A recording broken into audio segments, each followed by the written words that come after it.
เอากับทักทายสบายดีสวัสดีพ่อแม่พี่น้อง FC เปิดสุคนเปิดสมองสุบอลว่าซิวฝั่งลาวฝั่งไทยและก็อยู่ทางต่างประเทศเด้อพี่น้องเด้อกับพบพ่อกันกับสายกกสายบุญกับพบพ่อกันกับน้องปัดไซอีกแล้วอย่างน้อยตอนดึกๆดื่นๆพี่น้องตอนนี้ก็เป็นเวลา9 โมงครึ่งพี่น้องเนาะเกือบ10 โมงพอดีมีเรื่องมาคุยกันแน่พี่น้องเนาะเรื่องน้องน้อยยังเพิ่นนี่แหละพี่น้องเอามาใจกะหาก็แล้วเวียกแล้วงานพอน้องมาแต่หน้าน้องน้อยก็ไปส่งน้องเพิ่นอยู่เฮือนกับพอดีมาฮอดบ้าน8 โมงพี่น้องมาเฮือน7 โมงครึ่ง8 โมงนี่แหละพี่น้องเดินทางมาก็เมื่อยพี่น้องเนาะเหงาแดดพี่น้องว้าวตัวแดดแห้งรีรอพี่น้องเนาะแดดโพ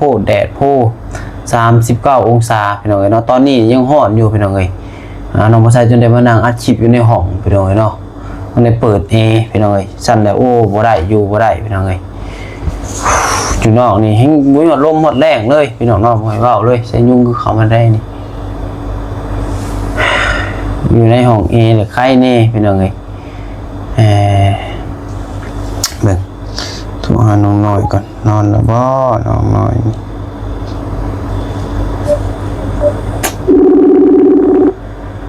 ติดอยู่ทำดีกว่า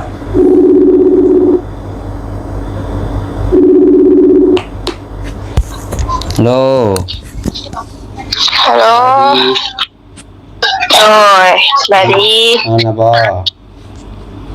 ฮะนอนแล้วบ่นอนแล้วแต่ยังทันได้รับ นอนแล้วแต่ยังทันได้รับเลยคือบ่รับเลยคือบ่รับซะยังบ่รับตี เป็นจังได๋ปรึกษากันร่วมกันแล้วบ่กับแม่นะบ่เพิ่นละบ่โดยถามแล้วเพิ่นว่าเพิ่นมีเวียกเพิ่นว่าจักเพิ่นสิได้ไปหรือบ่เพิ่นว่าแม่เรามีเวียกบ่โดยโตสิมาบ่ได้มื้ออื่นนะฮะโตสิมาบ่มากวนนะคือว่าแนวใดซะ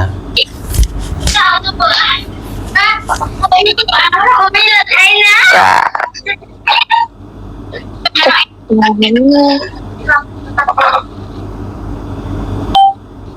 กับ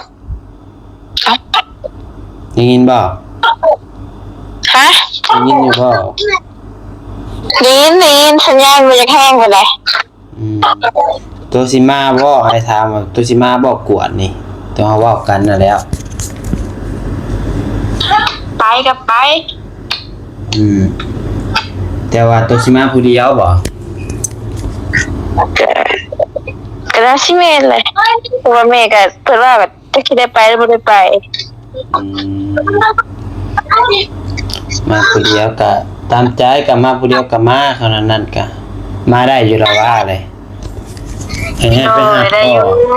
โทรขี่โดยสารมาได้บ่ได้ถ้าเราบ่ได้ก็ขี่รถจักรนี่แหละไปหาโดยแล้วว่ามาได้ก็นั่งโดยสารมาเด้อมาก็บอกเพิ่นว่าลงอยู่หมอ109ว่าสิแต่มาฮอดหมอ109แล้วตัวก็โทรหาอ้ายโดย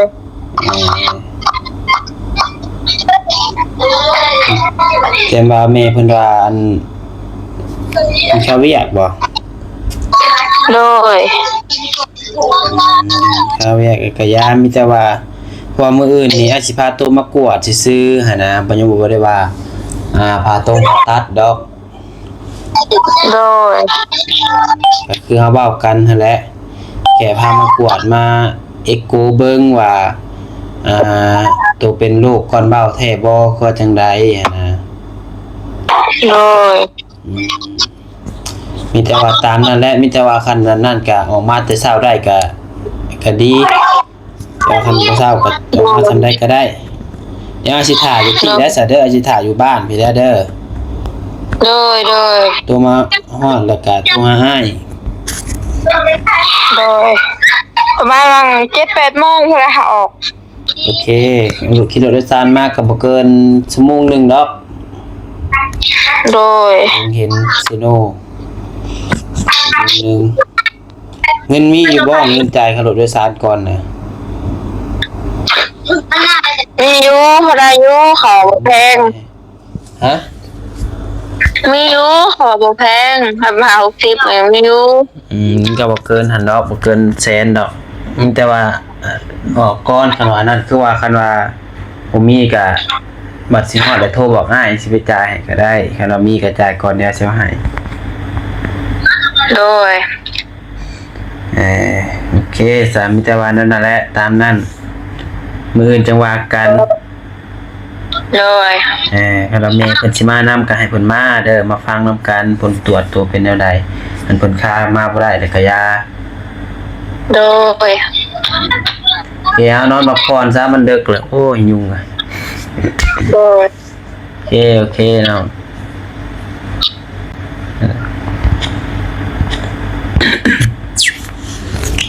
น้องครับพอดีว่าน้องวัดไส้น้องวางแรงหันกลับไปรวมกันกับน้องน้อยเพิ่นพี่น้องน้อยว่าสิไปกวดอยู่ห้องหมอ109บ่พี่น้องเนาะห้องหมอใกล้ห้านน้องวัดไส้และใกล้ห้านเมห้องหมอเซโนพี่น้องเนาะเพราะว่าทางบาวนิวเพิ่นว่านั่นแหละเพิ่นถามว่าเพิ่นตอบมาเลย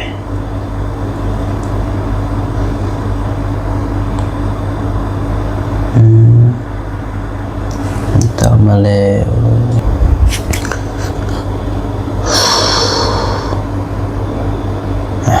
จะสิได้ไรพี่น้องโอ้ยเมื่อย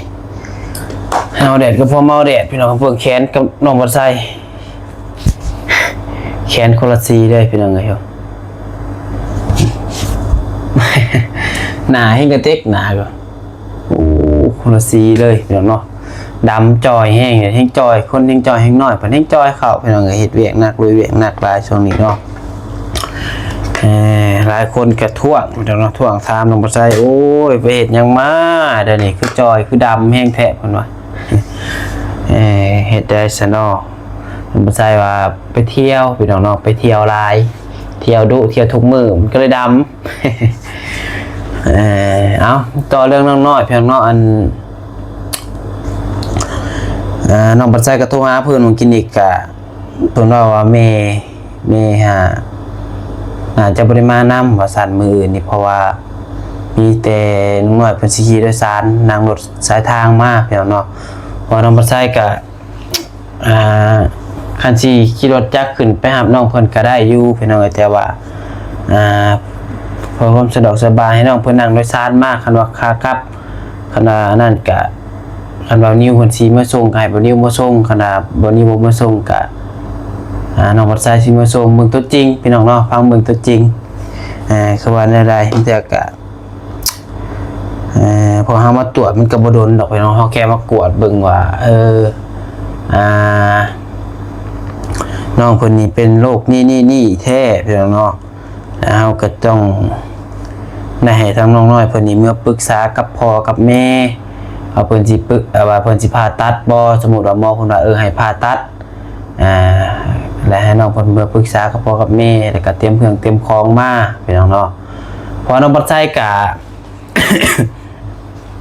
ได้ปรึกษากับเอื้อยแน่เพิ่นเนาะเพราะว่าเอื้อยน้องบัดไส้ก็เพิ่นก็เป็นแพทย์เป็นหมออยู่ในโรงหมอที่สิพาน้องน้อยเพิ่นมากวดนี้พี่น้องเนาะ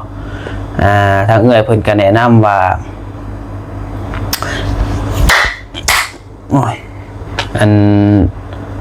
ให้พาน้องเพิ่นมากวดก่อนว่าเนาะคะแนนว่าอันหมอเพิ่นให้ผ่าตัดก็จังผ่าตัดเพิ่นว่าบางเทื่อมันบ่ใหญ่หั่นน่ะพี่น้องมันบ่ใหญ่บางเทื่อมันกินยาเอาก็มีสิทธิ์เช่าเพิ่นว่าเพราะว่ามันก็มีหลายคนพี่น้องเป็น คือหมู่ของเอื้อยน้องพัดไส้ผู้ที่เพิ่นเป็นแพทย์นี่แหละพี่น้องเนาะผู้นั้นเพิ่นก็เป็นแพทย์คือกันพี่น้องไอ้ผู้ที่ว่าเพิ่นเป็นนั่นก้อนเบ้านี่แต่ว่าคือว่าได้ยินว่าอัดได้แม่ตูน่ะเอาหยังคือได้ยินว่าซ้ำฮอดไข่ไก่ผู้พี่น้องเอ้ยเอื้อยผู้ที่ว่านั่นก็เพิ่นยังบ่ผ่าตัดพี่น้องเอ้ยคล้ายๆว่าเพิ่นบ่เจ็บบอกว่าจังใดแต่บัดนี้เพิ่นกินยากินยาแล้วมันแวบว่ะเพิ่นมียากินพี่น้องเอ้ยคือในกรณีของน้องน้อยนี่ก็บ่ฮู้ว่ามันน้อยมันใหญ่มันเป็นน้ำคือว่าเป็นหินพี่น้องเนาะเฮาก็ยังบ่แน่ใจพี่น้องเฮาก็ต้องได้มาตรวจอีกเทื่อนึงพี่น้องเพื่อความชัดเจนพี่น้องเนาะเพื่อความแน่นอนว่าน้องเพิ่นเป็นโรคนี้แท้พี่น้องเนาะ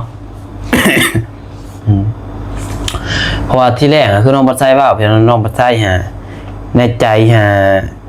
ก็อยากพาน้องเพิ่นไปกวดจมูกพี่น้องเนาะพังคักๆเลยพี่น้องเด้ออยากพาน้องเพิ่นไปกวดจมูกบ่แม่นว่าพาน้องเพิ่นไปผ่าตัดจมูกอยู่ไทยพี่น้องเนาะแค่ไปกวดซื่อๆเพราะว่าตอนนั้นก็ได้คุยกับไมลี่พี่น้องว่าถ้ากวดอยู่บ้านเฮานี่มันก็กวดได้อยู่แต่ว่ามันสิบ่คักนะพี่น้องเนาะมันสิบ่คักสิบ่สิว่าแนวใดพี่น้องเพราะว่าหลายๆคนเพิ่นก็ไปกวดอยู่ไทยเพิ่นก็ว่าคักพี่น้องเนาะมันสิเห็นคักเห็นชัดเพิ่นหน้าพี่น้องเอ้ยแล้วก็จักสิว่าแนวใดพี่น้องเนาะแต่ว่าทางบ่นิวพุ่นน่ะเพิ่นติดต่อหาแพทย์หาหมออยู่นี่เพิ่นว่าเพิ่นโทรมาหาน้องบ่ใส่แชทมาน้องบ่ใส่แหละเพิ่นได้ปรึกษาคอยดีว่าเพิ่นได้ลงกับแพทย์กับหมออยู่โรงหมอ109แล้วว่าให้ไปตรวจให้ว่าพาอยู่นี่ก็ได้เพิ่นว่าพี่น้องเนาะแล้วคือว่าค่าพาค่าหยังแหละเพิ่นได้ยินว่า 3-4 ล้านว่าซั่นน้องบ่ใส่ก็บ่ฮู้เพิ่นได้พี่น้องได้ยินเพิ่นแบบคร่าวๆซื่อๆพี่น้องเอ้ยแต่ว่าคะแนนว่าค่าพาแท้น้องบ่ใส่ได้ยินเอื้อยผู้ที่เพิ่นเป็นหมอเอื้อยน้องบ่ใส่แหละเพิ่นว่าบ่จำเป็นต้องจองคิวบ่จำเป็นต้อง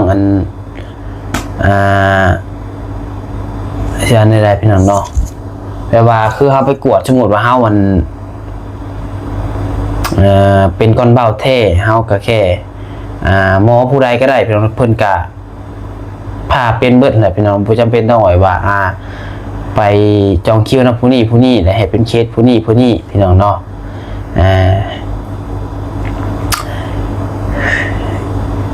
ก็อีกอย่างเพื่อเราก็ว่าแพงอยู่พี่น้องเนาะ3 ล้านนี่แต่ก็บ่ฮู้ความเบิ่งตัวจริงนั่นแหละพี่น้องสมมุติว่าน้องเพิ่นเป็นแท้ก็บ่ฮู้ว่าทางแพทย์ทางหมอค่ามือผ่าตัดเพิ่นนี่เพิ่นสิเอาเท่าใดพี่น้องเนาะแต่ว่าได้ยินมาคร่าวๆว่าบ่ฮอด3 ล้านพี่น้องเนาะค่ามือเนี่ยนะแล้วก็ค่ายาอีกต่างหากพี่น้องเนาะ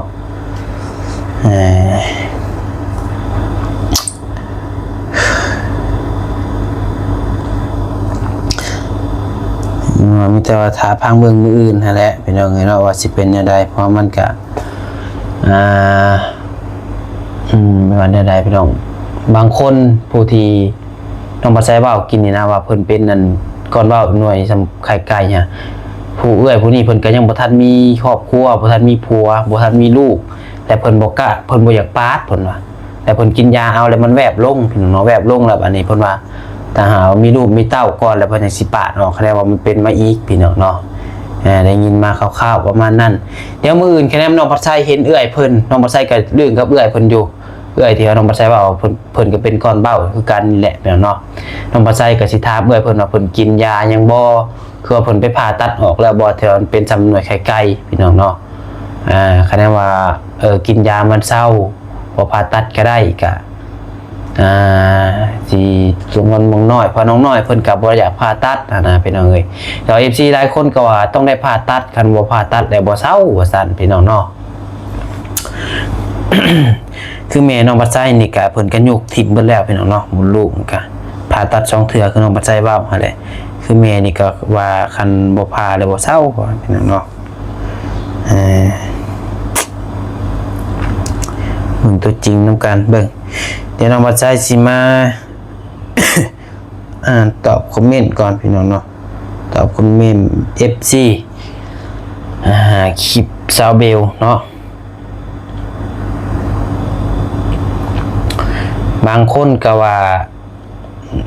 อยากให้พาไปกวดอยู่ไทยว่าซั่นพี่น้องเอ้ยบางคนก็ว่ากวดอยู่บ้านก็ได้นี่คือคลิปพวกนี้เพิ่นว่าทำไมไม่ไปตรวจที่ฝั่งไทยเพราะมีหมอตรวจโดยเฉพาะทางเกี่ยวกับภายในช่องคลอดมดลูกว่าเป็นจริงหรือเปล่าหมอไทยเก่งกว่าถ้าเกิดต้องผ่าตัดทางไทยก็มีหมอผ่าตัดโดยเฉพาะทางโดยเตียงโดยตรงทำไม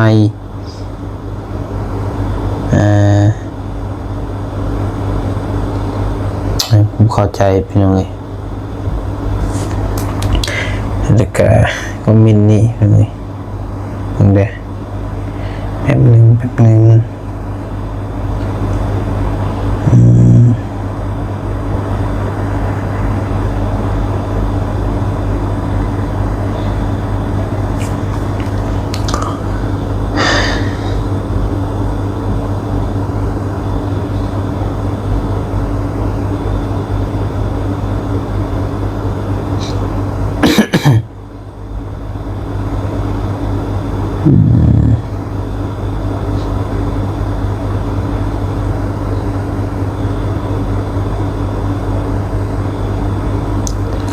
ใช่เลย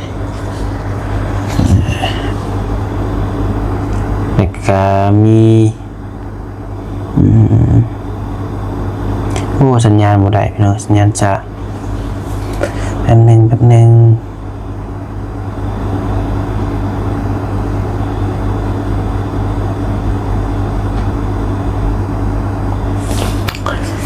เมนนี่ก็ว่าอยากแนะนำไปมุกดาหารเพราะมันสีระบุเลยว่าเป็นหยังกันแน่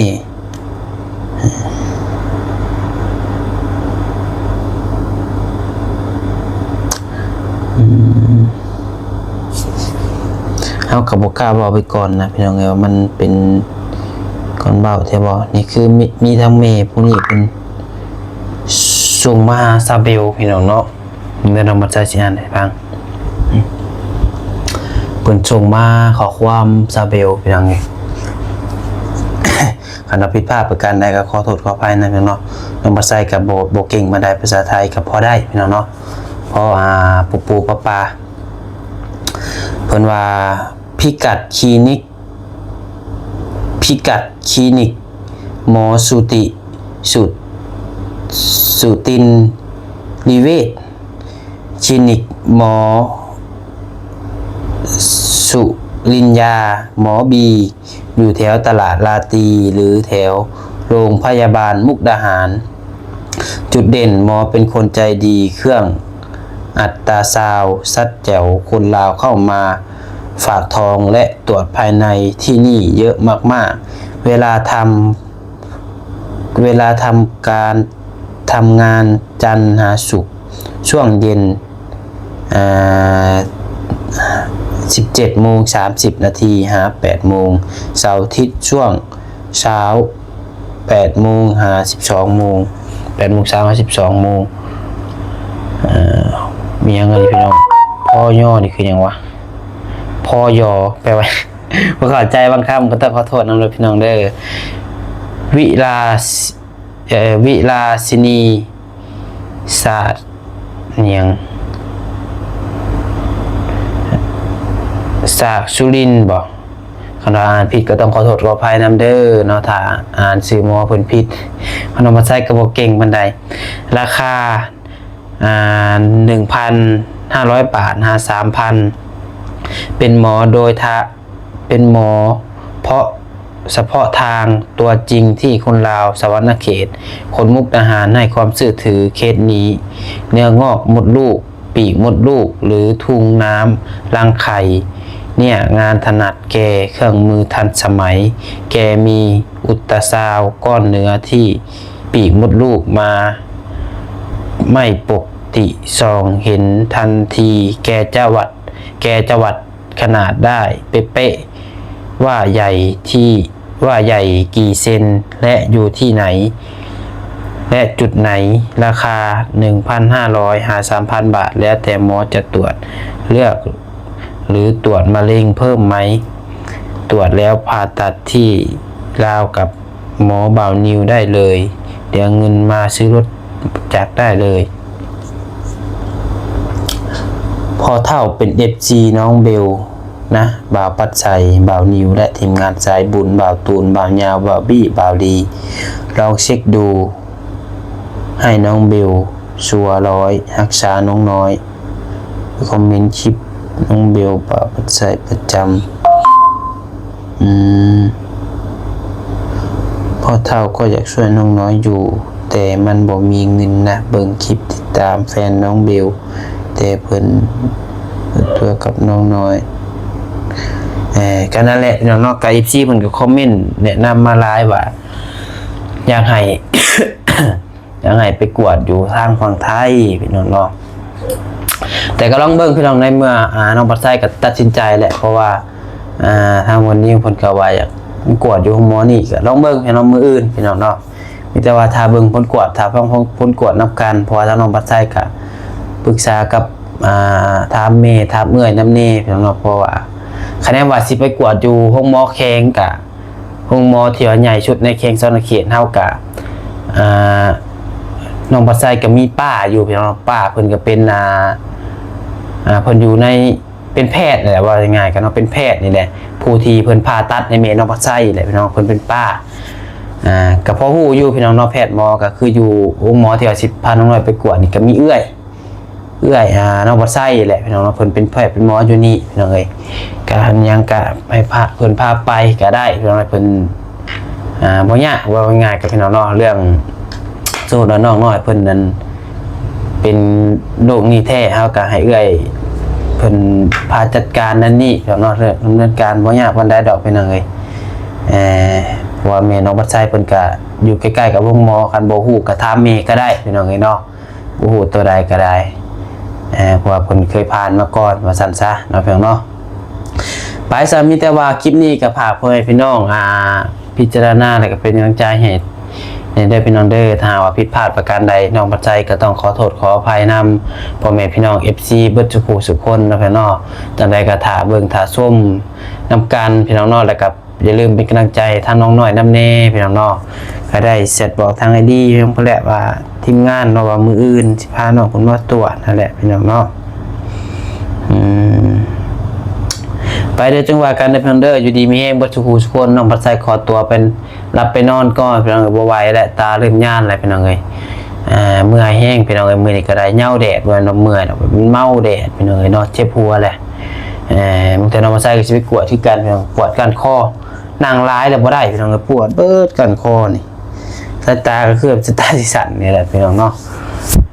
ไปจังหวะกันพี่น้องบ๊ายบายสุดท้ายนี้เขาก็คำว่าสบายดีเด้อพี่น้องเด้อ